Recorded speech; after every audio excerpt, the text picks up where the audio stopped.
Let's go dash.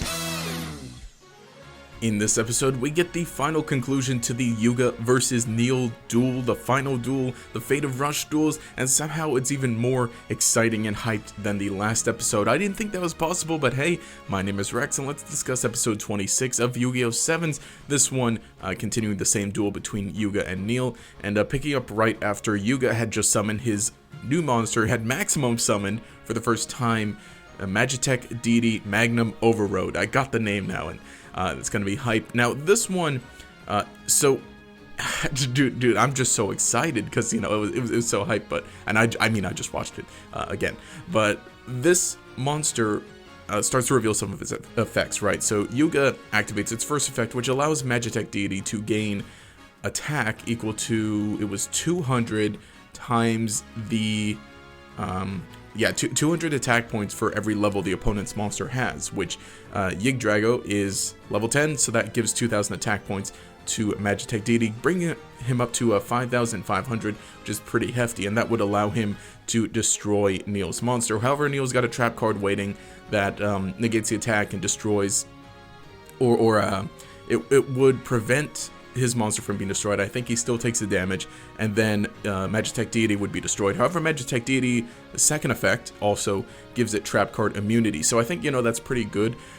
It might end up being standard, if we end up getting more maximum monsters. Maybe not necessarily like fully only in the anime, but I guess, in real life with the actual Rush Duel game in real life, probably a good amount of these will have an effect that gives them trap immunity, which, I think it's a good idea for these monsters that, take not necessarily a good amount to summon, but, they're big monsters, you need 3 cards in order to summon them, and they're going to take up 3 spots. If they have a bit of permanence, that might be nice. But trap cards are flying this entire episode. There's quite a bit going on, especially because, so now, it resolves with Magitech Deity not being destroyed, so now it passes over into Neil's turn, and the attack points that Magitech Deity gained, again, only last for the turn, so that resets back to 3,500, so now Neil would be able to destroy it, but Yuga's got a trap card waiting as well that negates the attack and then returns his own monster to his hand.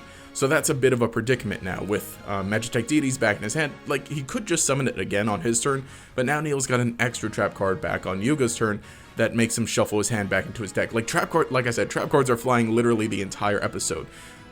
So within the course of like these 2 turns, Magitech Deity's attack is negated. It's almost destroyed, but not destroyed. It's returned to Yuga's hand, and then now all the cards are returned to his deck. So now Yuga's got to hold out against Yggdrago for a few turns at least until he can draw into Magitech Deity. And, that's some kind of crazy. I didn't think they'd do that. Like, typically it's like, okay, he has this monster, maybe things are going to be over in like maybe a few turns with a bit of back and forth with these trap cards. But it's like, no, just get him out of here. But the crazy thing is, like, no, this is realistic for a duel, honestly. It's like, yes, you summon this, alright, cool, I got this. There's a lot going on. So then, like I said, yeah, Yuga's got to hold out. Eventually, he is able to bring out Sevens Road Witch and then Sevens Road Magician through their effects, and he's kind of trying to get things going, but again, Neil's just kind of continuously beating him down.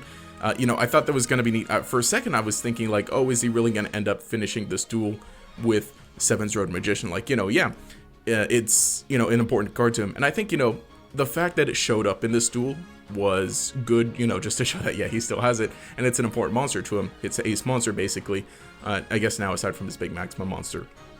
But regardless, it's a pretty neat tool. Again, as Yuga's really just on the defensive, trying to stall out as long as he can in order to draw back into his maximum monsters. Meanwhile, everybody is watching, and I mean like everybody, because obviously, they're on the top of the Goha Tower. There's this giant dragon, there's this giant robot facing off against each other. Obviously, everyone can see what's going on, and a lot of them are watching, through different streams. Like, everybody's just got their eyes on this because, this is literally the fate of fate of Rush duels with these 2 huge maximum monsters. It's really neat, though. We get to see everybody else taking a look, watching closely. Like, yeah, literally everybody's there, and that leads into like my favorite moment later in the episode, which is just so good. The crazy thing is, at one point, Neil's having his usual back and forth with Yuga, and Neil says, no, this is the end of Rush duels. This is the very last Rush duel.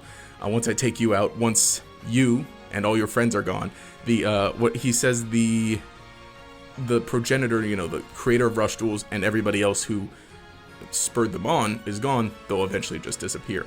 But a bunch of kids are watching as well, like I said, literally everybody, and they all just kind of pull one of those things where it's like, hey, I'm Yuga's friend, I'm behind him, I support him. And so literally every kid is doing this, not literally every kid, but a bunch of other people are doing this, and all the drones are like, oh shoot, you've been identified as as one of Yuga's group, and so they all get 5 penalties as well. I was a little wrong with the number of penalties, but they all get 5, where to the point where, you know, if they get one more duel, if Yuga loses this duel, they all lose their accounts as well. And again, you know, the whole thing with numbers again comes up where Sebastian says 77.7% of middle schoolers have identified themselves as Yuga's friend or as part of Yuga's group, because, you know, they all like Rush Duels as well. They all stand behind Yuga. So now it's not just his friends, but again, just basically his entire school, not his whole school, but, you know, a good amount of his school, more than 3/4 of his school, their duel accounts are riding on this duel.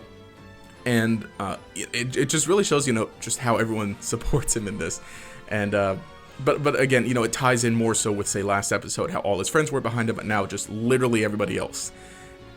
Again, not everybody else, but, you know, a good amount of people. So the duel continues, and, you know, again, Yuga's eventually able to get back his monsters in his hand. You know, he's got a lot of good card effects that allow him to draw. Again, playing the defensive, he gets down to about 100 life points left, while Neil ends up having cards that keep preventing his monster from being destroyed, while getting him back up to 4,000. So 4,000 life points versus 100 life points. And at one point, Yggdrago's attack points go up to, I forget the exact number, but pretty high as well, because, you know, he's kind of saying like, oh, I'll show you just how far maximum monsters can go. And finally on Yuga's turn, he gets to the point where, yes, he's able to draw them all, but yet again, Neil just swaps them back into his deck because he has another copy of that trap card, Paradigm Shift. So it's really just a lot of back and forth. Like I said, most of the episode is a duel, but it finally does get to a point where, yes, Yuga gets all his monsters and he's able to summon them again, finally. And this summon, for whatever reason, somehow, like, you know, the first time he maximum summoned this monster, it was great, it was amazing, it was so hype. But somehow the second time he summons it is even better, because as he's summoning it, it's the same thing, you know, where he's given his spiel saying, you know, no matter what stands in my way, despair, and all this, you know, dreams, courage, friendship, we'll carve our own path, stuff like that, which was in the last episode with his 3 friends. Everybody else is there, and, you know, they show like cute, like neat little effects that how everybody else is there, just saying this phrase along with them. And I love that there's this final like shot of everybody, even Mimi is there in her what was it, M outfit. Everybody, oh my gosh, like I said, I'm a sucker for, like, you know, the really hype power friend, not like all the power friendship moments, but, like, you know, in shonen anime where it's like, there's no way I'm backing down, I've got this, my friends have got this, and we're gonna show, like, I'm a sucker for scenes like those.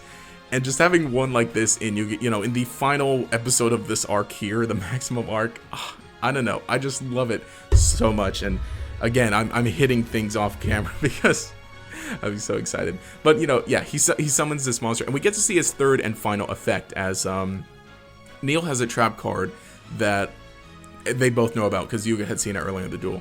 And this trap card has the effect that when he takes damage from a battle involving a monster, when he takes damage from a battle with a monster, both of them take damage equal to the monsters that they have, something like that. So both of their monsters being level 10, they would both, I forget the exact effect, but basically it would end the duel in a tie if Yuga attacks this monster, because, you know, Yuga's monster, even going up to 5,500 with its effect, doesn't have enough to completely end the game. But now we get to see its third and final effect, which only activates when Yuga's at a disadvantage in life points. It adds that difference in life points to his attack. So he's already at 3,500. With his first effect, he goes up to 5,500. And then now with this final effect, the difference is 3,900 between them, because, again, Neil's at 4,000, Yuga's at 100. This puts this monster up to 9,400 attack points. I believe now this, because in the past I've said, like, I've mistakenly said, oh, I think this is the strongest we've seen a monster. You know, when I was wrong, but I'm pretty sure that in terms of Yu-Gi-Oh! Sevens, this is the strongest monster, or the most attack points we've seen, with 9,400. That's with its effect, that's probably the highest possible it will go. So now Yuga's got enough in this one attack to just end it, and it does, and it's the craziest attack too, as you know, he takes out his sword. We finally get to see this thing attack properly, and it just annihilates Neo. It beats everyone. Well, not everyone beats everything. Slashes through the building. Again, it's just like such an insane moment, and the entire time, as soon as Yuga summons this monster, summons again Magitech Deity, Magnum Overroad. I love that name. But as soon as he summons it again, the theme song is playing, and again, just one of those moments that I'm a huge sucker for it. It's just like, not dumb fun, but like, you know, it is. And again, you know, this duel feeling a little more realistic, I guess, in terms of like how much back and forth there is. So, you know, relatively speaking, just how, you know, it came to a great conclusion. And of course, you know, now everything resolves, all their penalties disappear, and Neil actually loses his account now, because he said that it wouldn't be interesting if they weren't playing with the same stakes. So Neil had given himself 5 penalties, and if he had lost this duel, his account would be deleted. So interesting that happens. But again, you know, he tells Sebastian, yeah, go ahead and reset everything. And so now Luke, Roman, and Gakuto get their cards back, get their accounts back. But again, you know, the cards that had become Magitech Deity eject from Yuga's duel disk, and they're handed back to everybody, and they turn back into their ID cards. So that's going to be interesting to see. So for now, we're probably not going to be seeing Magitech Deity for a while, because, you know, it was made from his friends' cards. But unless, you know, something comes into play where they're able to, I guess, make card or some, I doubt they're going to take this big risk again where they give up their accounts, but their accounts are again, you know, reinstated. So we're probably not going to see Magitech Deity for a while. Maybe not. I don't want to say we're never going to see it again, because, you know, it's a big monster. It was so hype, and again, it fits Yuga being, you know, the giant magic robot. So we're going to have to wait and see exactly how this monster comes back, if it does. And I'm pretty sure I'm pretty sure this monster is going to come back in some way later in the future in the series. But you know, now everything goes back to normal. Everything's fine, and yeah, Neil's not going to be able to duel for a while. Or again, you know, I don't know if he'll come back, but I think that this is that he's fine with this, because now he kind of sees, like, you know, thank you for showing me a new world. Otis was right what he said, that a new door had been opened, and, you know, Rush Duels is that door. And so, you know, it's a nice little conclusion. But then we get a teaser, because, you know, Yu-Gi-Oh! Sevens is, things are moving. We get a teaser showing 3 mysterious shadowed figures, and so I'm guessing these are going to be the next antagonist in the series. Again, you know, the next, like, as soon as next episode starts, there's probably going to be, whether it's, I don't think it's like a huge episode, but I think there's definitely going to be seeds planted for the upcoming episodes in next episode. But regardless, it was a great arc, honestly. And now we've got a good chunk of 26 episodes of the first 2 arcs, right? You know, beginning of Rush Duels, and then now the Maximum arc, to, you know, to start off the series. And it's honestly been fun. You know, at the very beginning of this year, I had no idea that I would be loving Yu-Gi-Oh! Sevens this much. You know, admittedly, I was kind of apprehensive to the series, and I didn't like it as much as I do at first. But honestly, it's just been so fun seeing this. I think that, like I said, that final summon of Magitech Deity was just like such a great payoff to everything else. Like, you know, this duel altogether, this episode was such a great payoff to everything else previously in this series, which I just love so much. But I've been talking for a while, so let me know what you think in the comments below. Did you enjoy this episode? What are you expecting going forward? Again, you know, we've got a teaser for some of the other future antagonists for the series, because, you know, things are far from done for Yu-Gi-Oh! Sevens. It's just been so fun. Now that we've got like a good 26 episodes of like a good chunk, I'm gonna really try to tell some people, like, hey, you should check out Yu-Gi-Oh! Sevens. It's good. There are 26 episodes out now, 2 arcs. You know, the episode 1 through 13 is the first arc, and then 14 to 26 is the next arc. They're pretty good. You should check them out. Give them a watch. I think maybe even you could probably just show the Maximum arc and be like, hey, watch this. But, well, then again, it builds on it. I don't know, I'm rambling, so let me know your thoughts in the comments below on this huge, monumental episode. And if you enjoyed this video, leave a like, subscribe. Things are changing in my personal life. Not bad, good. in the sense that I probably will hopefully be making more content. And I know I keep promising that at the end of every episode, but just stay tuned for that, I guess. Anyway, this has been Rex. Have a nice day.